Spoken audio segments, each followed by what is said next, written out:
Moro! Kuulostaako seuraavat asiat tutulta? Lievää skolioosia, eripituiset jalat, virheasento ja epätasapaino. Jos olet käynyt lääkärissä tai jossain hierojalla, niin joku on saattanut ehkä sulle näin sanoa. Ja nämä kaikki johtuu siitä, että sun keskivartalon lihaksisto on epätasapainossa. 19.3.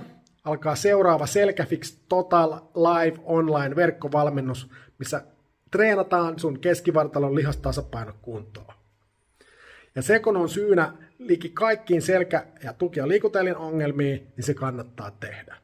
6 kuukauden jakso, missä 2 kertaa viikossa treenataan livenä. Mä vedän treenin täällä netin yli, voit tehdä kotona perässä.